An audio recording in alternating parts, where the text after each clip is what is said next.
The heart of every man craves a great adventure, but life doesn't usually feel that way. Jesus speaks of narrow gates and wide roads, but the masculine journey is filled with many twists and turns. So how do we keep from losing heart while trying to find the good way when life feels more like a losing battle than something worth dying for? Grab your gear and come on a quest with your band of brothers who will serve as the guides in what we call the masculine journey. The masculine journey starts here now. Welcome to Masculine Journey. We are glad you're with us today, and I'm just glad to be sitting here without, well, I can't say out of gas. That sounds bad on the radio, but not being stuck on the side of the road ran by car out of gas like last week. So a little bit more comfortable sitting here instead of the 85-degree weather. Nothing like running out of gas. Yeah. Well, most men I know that doesn't happen. I'm just saying. It's a Christian car guy moment. Well, last week in studio today we have Sean. Hey, Sean. Hey, how you doing? Sean and I worked together. He was at the last boot camp, so we may ask you a little bit about that. Okay. Robbie. Hello, Robbie. Yeah, we got Jim. And we got Jim. We got a pair of Jims. One of them says he sounds like a duck tonight, so he's not going to talk. It's not just tonight. And then Eli, if he decides to get on. And we're going to be talking about down in the mouth. Just saying. We last week we were talking about a topic, Robbie. If you could help kind of set up where we were going last week, so we can kind of continue that conversation. Yeah, it kind of came out of the theme of A Beautiful Outlaw. How, a lot of people see God as this big, mighty smoter in the sky. Smiter of the smite. Yeah, man. And there's no doubt that there's a place for reverence, and don't get me wrong, but there's also a place for play. And what does that look like in our lives as we actually become friends with God, and sometimes He begins to play with you, and you find yourself essentially the butt of one of His jokes? Yeah, but it's not a painful one.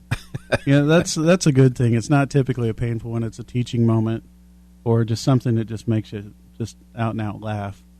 Now, growing up, I'm not quite as old as some of you guys, but growing up, the first movie that I remember that had God in it was actually the movie we're going to play a clip from, which is Oh God with George Burns.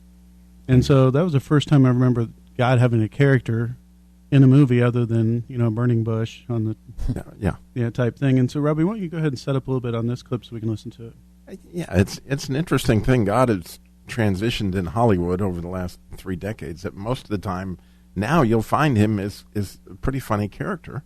And in this particular case is George Burns. He is visiting John Denver, not Bob. He's not visiting Gilligan. He's visiting John Denver. Rocky Mountain High. Yeah. John Denver. And he's visiting him on an AM radio inside of a 1976 Pacer. Now, I know not a lot of people would know that, but I know it.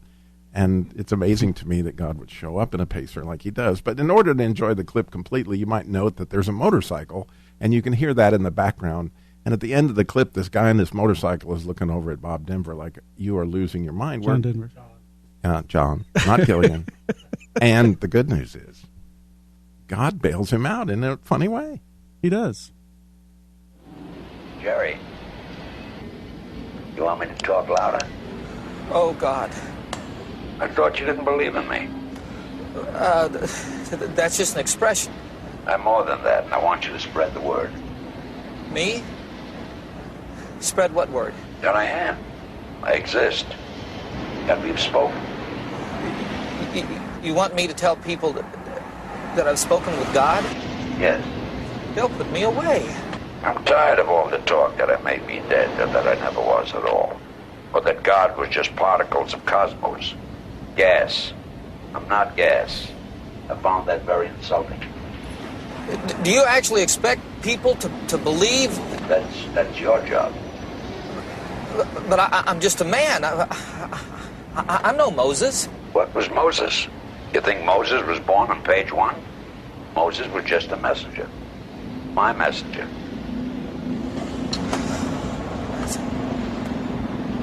Well, look, God, if I tell people that I'm in Him, that I spoke with God, that And now an oldie but a goodie, Jerry Gray and String of Pearls. Oh, that's funny. No, you were an AMC guy. I was just going to say, if you've ever ridden in a Pacer for long, you probably were praying. That's funny. I like that. Yeah, it's a little fishbowl. It was. Yeah, if you don't know what it is, go on YouTube not YouTube. Go on Google and Google it, and you'll get a laugh. It was a very funny car back in its day. But Robbie, you picked that clip, and so what was it about that clip that really kind of spoke to you on it?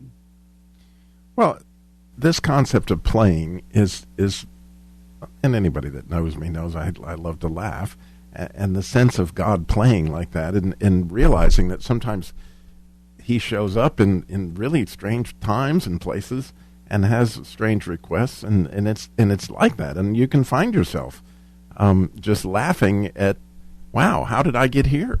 How did this happen? Now, Jim, you're right. Jim, you talked about a point about God having a sense of humor before the show, and what was your point that you're making about God having a sense of humor? Well, when I was young, I had God in a fairly small box. God is love. And I was trying to date a Southern Baptist girl in a very conservative church, and the only places I could date her were at school or at church. So I went to church with her, and I heard the pastor doing the hellfire and damnation, and he was telling what I considered little kids. I was 16, they were 10 or 11 or 12.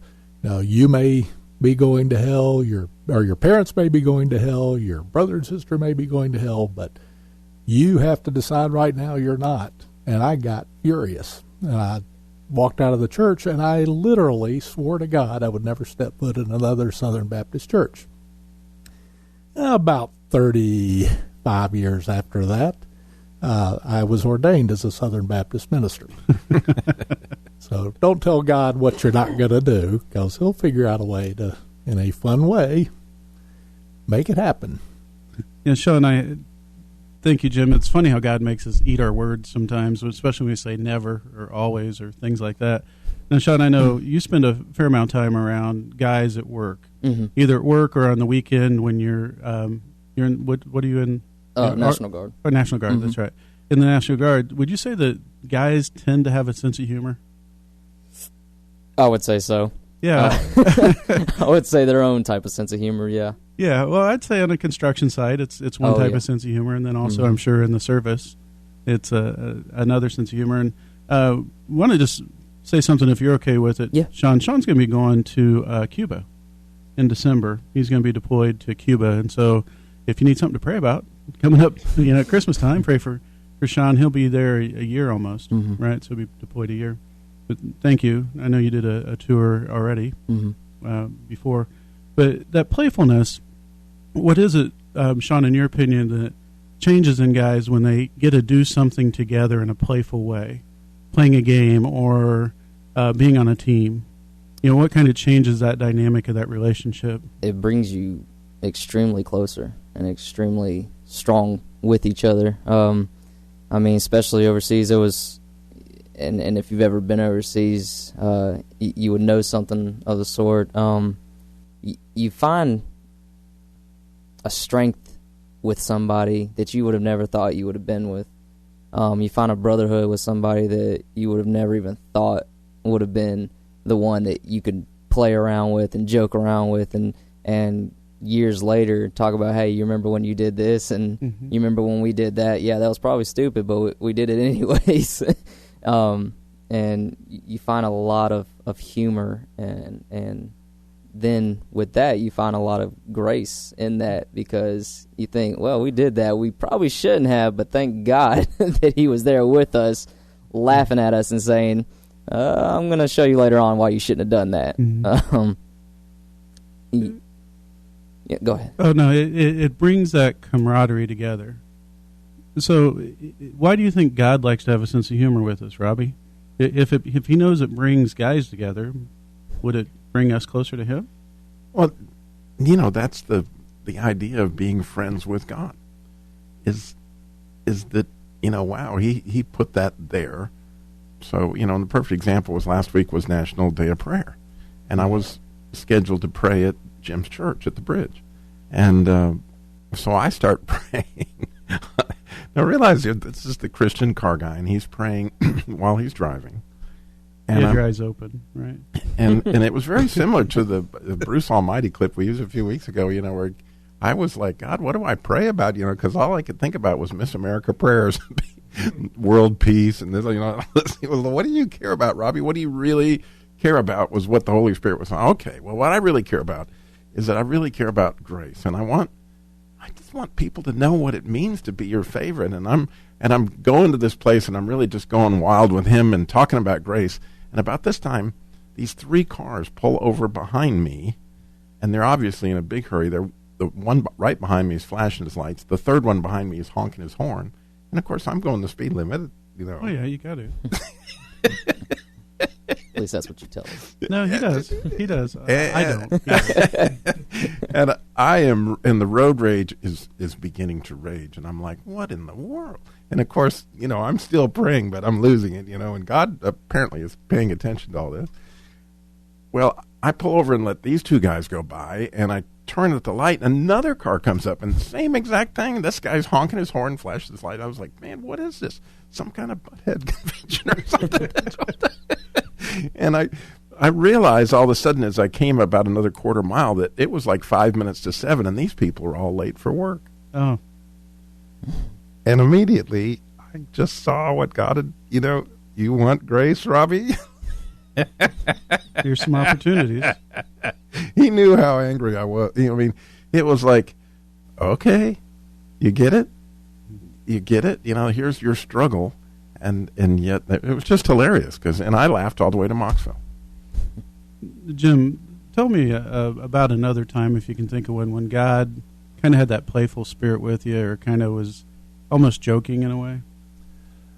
There are bunches, and one of the ones that came to mind, that I don't think I've told this story before, but going to Alaska. And my wife had said, I'm never leaving the Carolinas. If you have to go somewhere else, bye, sort of attitude. And we were on and more of this story. That's right. Yeah, it's going to keep them wanting to know what happened to Jim going to Alaska, and what happened to the bear up there and everything else when Jim got there. So when we come back, we're going to be talking about this playfulness that God has, and you can hear it with us. But if you want to experience some really cool playfulness with God, we have a boot camp coming up, Robbie. That's November 6th through 9th. It's the 9th through the 11th. 12th. Oh, 9th through the 12th. So go register at masculinejourneyradio.org. Hi, this is Sam with Masculine Journey. I'm here with my son Eli. We're going to talk about ways that you can help support the ministry. One way, you can go to smile.amazon.com. There's information on our website there on how to do that.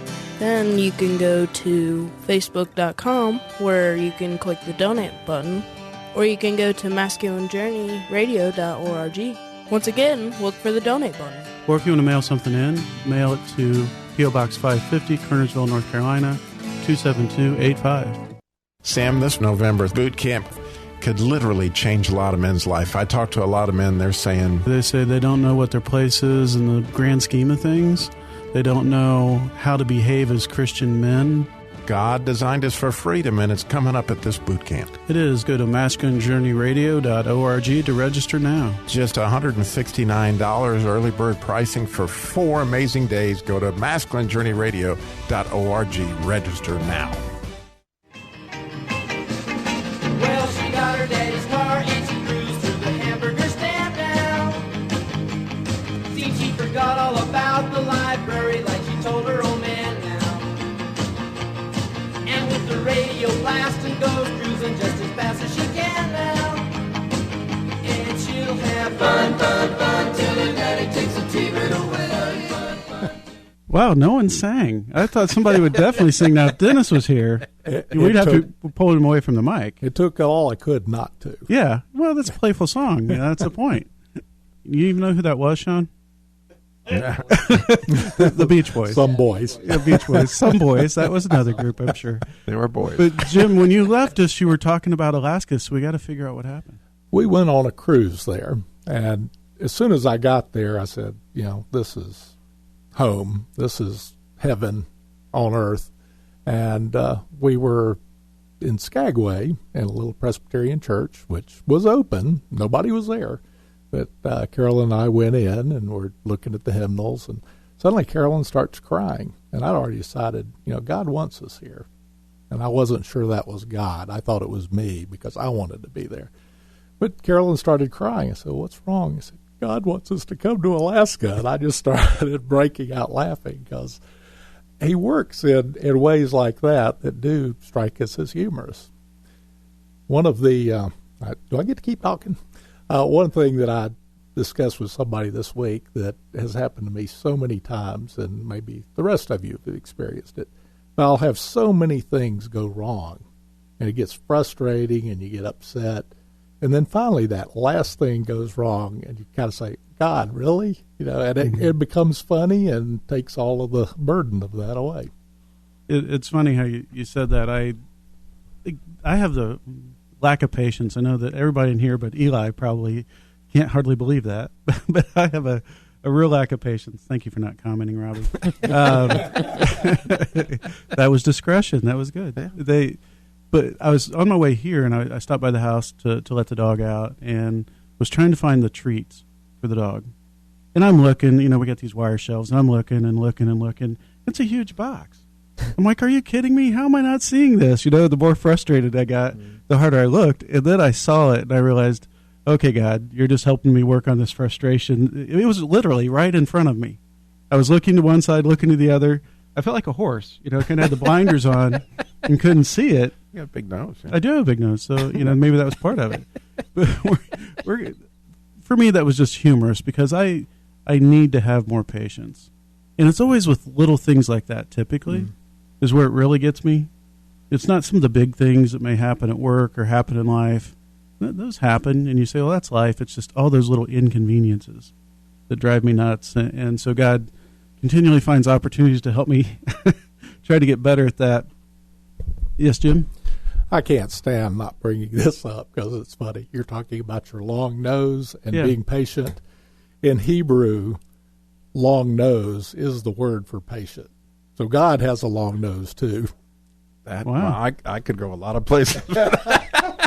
Yeah, I think we should go to a clip is where I think we should go. Oh, Whoopi. Yeah, Whoopi. Whoopi. Yeah, so why don't you tell us a little bit about this clip, Robbie? Well, we dug deep for this one. You have to go to the very Muppet Christmas. Yes. But again, there's another example of someone speaking to God. And in this case, it was Kermit the Frog, but to an extent. But it was actually Kermit's angel in this particular clip that is speaking to God, who's played by Whoopi Goldberg. And once again, we find some interesting things. But I want to point out that this is sort of a time lapse that you're listening to as God is reviewing Kermit's life, and so you're hearing certain pieces of that. But the angel that is representing Kermit in this particular case is it's sort of like the angel Clarence in It's a Wonderful Life, and that he's going to take him on this road where he finds out what it was like if he'd never been born. Who dares disturb my peace? Don't you just love the big voice? It's so scary. Well, Danny L., do we have an appointment? No. But this is an emergency. It's about Kermit the Frog. Listen, I don't worry about him. He always does the right thing. Yeah, well, I'm afraid that if you don't help him, he may never do the right thing again. What? Can you please just take a look at this case, Your Honor, Your Excellency, Your Bossiness? I really can't. I have this appointment with the Archangels. If you can convince me that Kermit needs my help, I'll send my best agent. Oh, thank you so much. But if you can't convince me that Kermit needs my help, you'll have to transfer all of my albums to MP3 files. Well, you have like every album ever recorded. Ever. Yeah. Plus imports. So you better be right about Kermit. Have a seat. What channel? 857-3296 and then press pound. Which one is pound? Is that the tic-tac-toe thing or the squiggly bug thing? Tic-tac-toe. Oh, you do it. Oh. Wow. You see what I'm talking about? Yeah. Cup of Joe sounds good right about now. How do you have coffee in a bush? Shrub. It's a shrub. When you write the laws of the universe, you know where all the loopholes are. Hence, I created a coffee shrub. You can't tell me that this is what you wanted to happen. It isn't. Hello, Fritz. We've got a problem on Earth. Can you prepare the transport for a field agent? Oh, great. Should I get Glenn on the horn? No. What? Me? No, I'm the wrong guy. I'm gonna go get Glenn. I'm sorry. I'm the wrong guy for the job. See, I'm a numbers guy. People are too unpredictable. Danielle, you are the right guy. You have a real understanding of right and wrong and an innate sense of justice. You'll be fine. Now, get down there before he turns into a frog sickle. Go!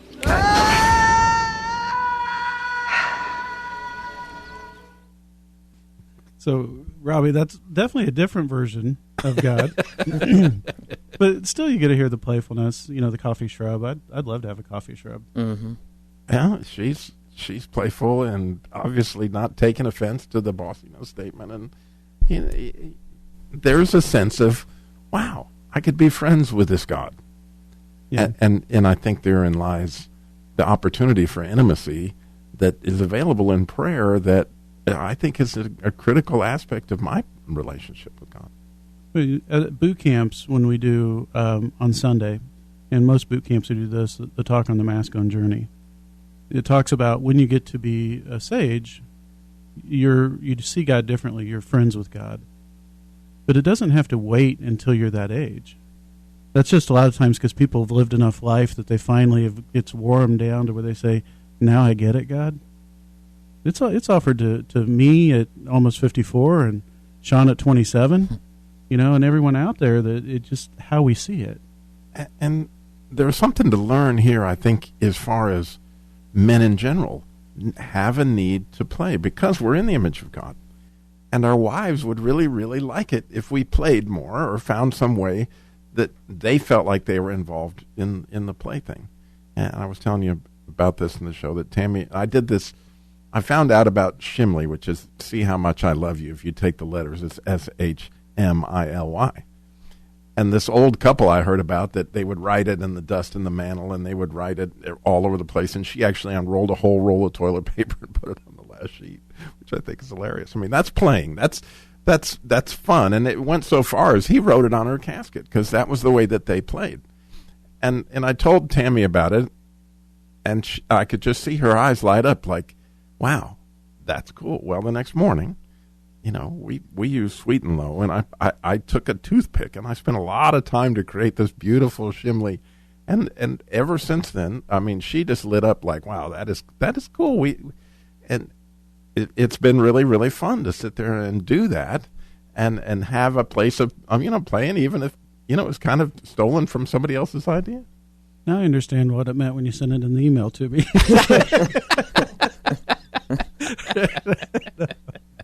See, guys like to play. And I think that there's this fine line that guys can get lost in play. And I think sometimes women have seen that side of guys, that they kind of run from life and they go to play golf or run to go do something, go hunt, go fish, whatever that might be, instead of keeping it in a healthy moderation. Because, there's something about the heart that comes alive, Sean, when you're out doing some of those things you enjoy doing, that brings you back in a little bit better place, doesn't it? Yeah. It takes my mind off of a lot of things that may have been held deep in. You don't see what's bothering you until you actually let it come out and let it basically slap you in the face. Mm-hmm. You mentioned your boot camp that I was able to go to. That was an awesome experience. And I mean, that right there just opened my eyes to many, many, many things. And it helped with a lot of things that were down deep inside that I wasn't allowing to come up. Y'all asked me earlier, have I seen God be playful? And I said no. But then I asked him, I said, just a few minutes ago, I said, have you been playful? And I just didn't know. And quick story is I was in Franklin for drill, and there's a Christian bookstore down there in Franklin, North Carolina. And I say, well, it's Mother's Day coming up. I know Mom would really like something. So I go in there, I look for this simple little, Mother's Day gift. Well, I found a little book, and I'm like, okay, well, and then I get directed towards the Bibles, and I was like, okay, well, hey, there's some nice stuff over here, and I was like, something hit me, well, I've been wanting to study, well, here's a study Bible, okay, well, I don't want that to get messed up, and, well, God's like, well, you need something to cover it up, so I got a book cover, a Bible cover, so I was like, all right, that's cool, so I was walking around, I still haven't got my mom something, so then I see a little, a children's book, and our boss is working on getting a new family member, and I was like, man, he would really like that. So I ended up getting a book for a child, and then it dawned on me. I was like, oh well, Mother's Day is coming up. I ain't got no, and I don't have any kids, but my fiance, she's got a dog, and dang near is her child, and well, let me get her something, and then I end up getting my mom something. So here I come with a stack of books. It's about 10 feet high, and I walk up to the counter, and I say, all right, well, I came in here for one. Now here's this. Mm-hmm. So I just laughed, and I said, that's crazy. How he just throws a lot at you. And he does. He does. It's funny how he'll just kind of trick you is the wrong word, but bait you to come in, and I mean bait in a very good way. To come in and just get on this adventure, whether it's a small one or a large one, God will call you into it, and it can be playful along the way. It doesn't have to always be serious. There's a time to be serious, and God was serious at times. Mm-hmm. But if we're made in His image, as my friend Jim said, we're made in His image, and we have humor, we have playfulness, then why wouldn't He? Right? So, Robbie, you can say anything funny you'd like to. I'm trying to get my nose shorter. I don't know. There you go. Go to masculinejourney.org to register for the boot camp coming up November 9th through 12th. Again, that's November 9th through 12th, masculinejourneyradio.org.